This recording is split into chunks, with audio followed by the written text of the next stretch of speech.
Mesdames et messieurs, bonsoir. La télévision d'État en Arménie occidentale vous présente les nouvelles de jour. Voici le principal chapitre d'aujourd'hui.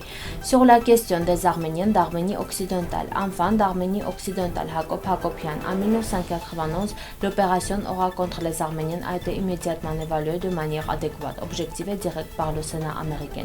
40 parlementaires de l'EPCO ont appelé l'Azerbaïdjan à arrêter immédiatement le blocus de la route de Berzer.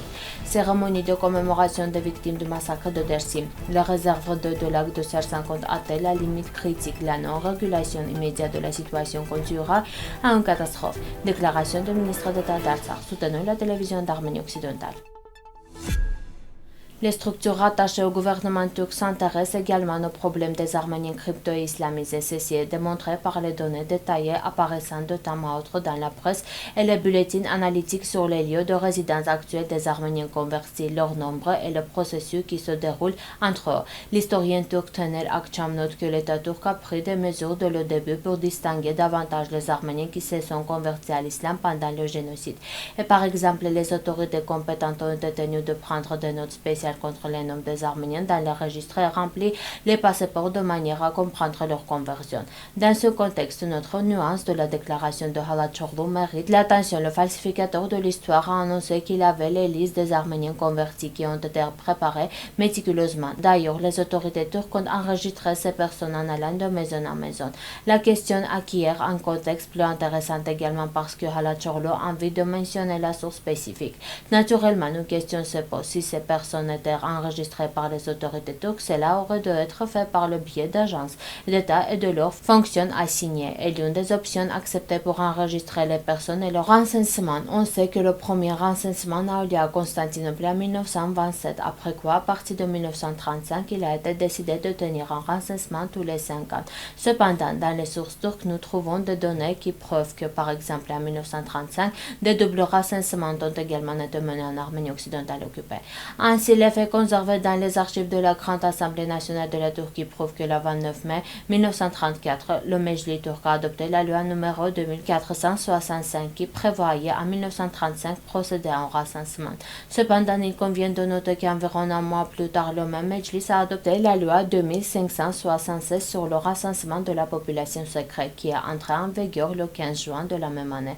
Ainsi, deux types de recensement ont été menés. Le recensement de la population secrète a été achevé en juillet 1935 et l'universel a eu lieu en octobre de la même année. Hacop Hacopian est né en 1951 à Mossoul. Son père était Mkartish Tarushian, qui était le seul d'une famille nombreuse à avoir survécu au génocide. Il a été poignardé par les Turcs à l'âge de 5 ans et pensant qu'il était mort, ils l'ont laissé parmi les cadavres et sont partis. Hacop Hacopian a participé aux activités du mouvement de libération de la Palestine, au conflit israélo-palestinien, avec des liens étroits avec Yasser Arafat, Abu Nidal et d'autres personnalités palestiniennes. Au cours des années de participation au mouvement de libération palestinienne, il a mené un certain nombre d'actions très médiatisées, dont la prise de l'ambassade du Japon en Koweït en 1974. Hacop Hacopian est l'un des fondateurs de l'armée secrète arménienne de libération de l'Arménie. En général, le parent de la Sala est considéré comme le libano-arménien Hacop Hacopian. C'est pourquoi certains chercheurs relient l'origine de la Sala aux activités de l'Organisation de libération de la Palestine. Depuis 1984, 3 livrets ont été écrits et publiés en anglais par les combats d'Assala. En 1992, Monte Melkonian et sa femme Seda Melkonian ont compilé et publié la version arménienne sous le titre Vérité pour le lecteur arménien. Le livre rencontre le mouvement révolutionnaire Assala où les activités de Hacop Hacopian sont minimisées. Selon le livre, il y avait deux forces principales depuis le jour de l'origine de la Sala. Hacop Hacopian a tous les autres membres. La suite de l'histoire de la Sala va se caractériser par cette dualité. Les combattants patriotes doivent continuellement lutter pour instaurer une activité créatrice, tandis que Mujahid qui n'a en vue que ses intérêts personnels va récolter les fruits de leur travail créateur et exploité pour réaliser ses objectifs personnels. Hacop Hacopian a été tué en 1988, le 28 avril, dans la banlieue de Paléo, Faliro à Athènes. En 1991, au cours des mois d'avril à août, les escouades Oman du ministère de l'Intérieur de la RSS d'Azerbaïdjan ainsi que les troupes internes du ministère de l'Intérieur de l'URSS et des unités de la 4e armée a lancé une opération militaire à grande échelle pour déporter la population arménienne d'Artsakh. À la suite de l'opération Orak, plus de 2 douzaines de villages du nord de l'Artsakh ainsi que des régions de Shahoumian, Hadrout et Jouchi ont été complètement détruits. Près de 10 000 personnes ont été déplacées. L'un des épisodes cruels et horrifiants de l'opération Orak est la fusillade de policiers dans le village de Voskepar de la RSS d'Arménie que beaucoup appellent le massacre de Voskepar en 1991. Dans la nuit de 5 au 6 mai, les unités de la 4e armée des troupes soviétiques stationnées sur le territoire de la RSS d'Azerbaïdjan et de l'Oman azerbaïdjanais utilisant les hélicoptères, des chars et de l'artillerie lourde ont fermé les entrées du village de Voskepar dans la région Noyambelian et sont entrées dans le village. Les unités de l'armée soviétique et de l'Oman azerbaïdjanais qui se sont entrées dans le village ont fait exploser en voiture, tuant 2 personnes et blessant grièvement 7 civils. Après avoir appris ce qui s'est passé à Voskepar, 20 miliciens du département des affaires intérieures de la région de Noyambelian et 3 civils tentent d'entrer dans le village à travers la forêt pour protéger les habitants. 11 d'entre eux sont brutalement abattus et les autres sont capturés et transférés à la prison de la ville de Kirovabad en RSS d'Azerbaïdjan, où 3 autres meurent. Les unités des troupes soviétiques ont capturé et remis à l'Oman azerbaïdjanais les 45 policiers qui sont trouvés dans le village et protégé la colonie, qui ont également été torturés dans la prison azerbaïdjanaise. On sait qu'une enquête a été organisée afin d'éviter la responsabilité de ces actions brutales et d'adoucir les appréciations internationales. Des auditions ont eu lieu au Conseil suprême de l'URSS, mais les organisateurs et les responsables n'ont pas été punis. Le 17 mai, le Sénat américain a adopté une résolution. La résolution 128 a été présentée au Sénat américain par Carl Levin, Bob Dole, Larry Pressler et d'autres. La résolution condamne la violence en Arménie, note que l'Union soviétique et le gouvernement azerbaïdjanais ont fortement intensifié les attaques contre la population civile arménienne. La résolution déclare que les forces soviétiques et azerbaïdjanaises ont détruit le Haut-Karabakh et les villages arméniens environnants, l'un des peuples violents, les droits de l'homme internationalement reconnus. 40 parlementaires de l'EPCO ont publié une déclaration dans laquelle ils ont appelé l'Azerbaïdjan à mettre immédiatement fin au blocus de la route de Berdur et à respecter les décisions de la CEDH de la Cour internationale des Nations Unies. Dans la déclaration, les législateurs notent que l'Azerbaïdjan, en fermant l'Artsakh, la seule route reliant la région de Sunik, la route de Berdur, a violé l'accord tripartite du 9 novembre 2020 et a créé à graves conséquences humanitaires pour 120 000 résidents locaux. Nous exigeons que l'Azerbaïdjan respecte la décision de la Cour internationale de justice qui oblige à assurer la circulation dans les deux sens sans entrave le long de la route de Berdur. Nous exigeons que l'Azerbaïdjan mette fin au blocus illégal de la route de Berdur et rétablisse la libre circulation des personnes et le transport des marchandises. Nous appelons l'Azerbaïdjan à coopérer consciencieusement avec les structures internationales et à autoriser les visites d'information en Artsakh, ont écrit les députés. Les autorités de l'Arménie occidentale rappellent que la déclaration arménienne signée le 9 novembre 2020 n'est qu'une facette d'un programme plus vaste de démantèlement de l'État arménien. Par conséquent, il considère comme illégal le poste de contrôle sur la route de Berdur, ainsi que l'occupation des régions d'Artsakh et la destruction de valeurs culturelles. Il convient de rappeler également que la demande des réfugiés de la ville occupée de Chouchi, l'Arménie occidentale a engagé des poursuites contre l'agresseur azerbaïdjanais sur la question de protection des droits des réfugiés de l'Artsakh.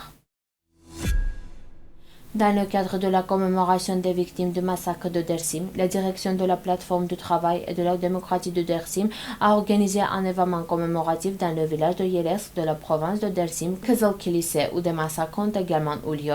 Lors de la cérémonie commémorative, une bougie a été allumée et les témoins des massacres ont raconté ce qui s'était passé.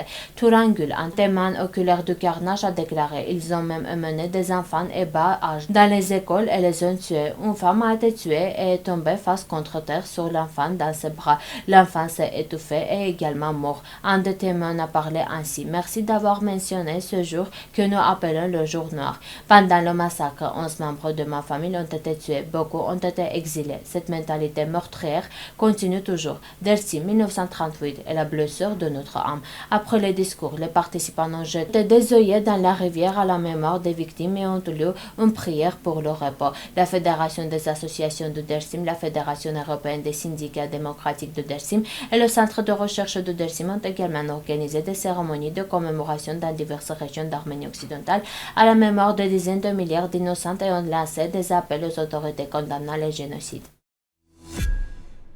Gurgen Nersisyan, ministre de la République d'Artsakh, a publié une déclaration sur le terrorisme énergétique, économique, humanitaire et environnemental mené par l'Azerbaïdjan en relation avec le réservoir de Sarsang. La déclaration précise notamment, pendant le blocus de 146 jours de la République d'Artsakh, pendant 117 jours depuis le 9 janvier, l'Azerbaïdjan perturbe l'approvisionnement en électricité de l'Arménie à l'Artsakh par la seule ligne de transport d'électricité à haute tension, menant un terrorisme énergétique, économique, humanitaire et environnemental, causant des difficultés et des souffrances supplémentaires au peuple d'Artsakh. Comme auparavant lors du siège de l'Artsakh, l'Azerbaïdjan a régulièrement été perturbé et depuis le 22 mars, il a finalement bloqué l'approvisionnement en gaz par le seul gazoduc Arménie-Artsakh, ce qui a également entraîné de graves problèmes humanitaires et économiques. La République d'Artsakh ne doit utiliser que l'infrastructure interne de production d'électricité composée de 6 centrales hydroélectriques, dont seule la centrale hydroélectrique de réservoir de Sarsang représente environ 70% de la capacité totale. En conséquence, non seulement un certain nombre de difficultés humanitaires et intérieures sont apparues, mais également de graves problèmes environnementaux liés à l'épuisement rapide des ressources de réservoir de Sarsang. Par rapport à la même période l'année dernière, du 9 janvier de cette année à aujourd'hui, près de 3 fois plus d'eau a été libérée du réservoir de Sarsang et l'afflux d'eau a été presque 2 fois moindre en raison de la sécheresse de climat de l'année en cours. Maintenant, les ressources en eau de Sarsang ont atteint la limite critique, environ 88 millions de mètres, approchant le volume mort d'environ 70 millions de mètres. Cette situation non seulement met en péril les perspectives de l'approvisionnement en électricité de l'Artsakh et aggrave les souffrances des populations, mais a déjà entraîné un impact négatif majeur sur l'environnement. Face à la menace d'épuisement des ressources en eau de Sarsang et du potentiel domestique de production énergétique de l'Artsakh et au danger imminent d'une catastrophe humanitaire, nous appelons à nouveau l'ensemble de la communauté internationale, les structures internationales compétentes, les gouvernements de pays et tous ceux qui sont vraiment préoccupés par les droits et la sécurité du peuple d'Artsakh de ne pas ignorer la situation énergétique, humanitaire, environnementale et économique catastrophique et de prendre des mesures immédiates pour forcer l'Azerbaïdjan à abandonner un tel comportement médiéval, terroriste et cruel. La télévision d'Arménie occidentale, fidèle à ses principes et à ses téléspectateurs, poursuit son travail ininterrompu avec de nouvelles approches. Comme vous le savez déjà, notre télévision ne fait pas d'autopromotion. Elle diffuse principalement des contextes politiques et autres liés à l'histoire, au présent et à l'avenir de l'Arménie occidentale, ainsi que des informations soulevant diverses questions. Nous présentons également les activités du président de la République d'Arménie occidentale, du gouvernement, de l'Assemblée nationale et d'autres structures de manière transparente et accessible. Chers compatriotes, avec votre soutien, les possibilités de notre télévision seront encore élargies et renforcées. Nous sommes forts ensemble. Merci de votre fidélité. À la fin de notre émission, vous pourrez profiter d'une performance musique folklorique des Arméniens. Vous pouvez écouter la version complète de la musique sur notre site web.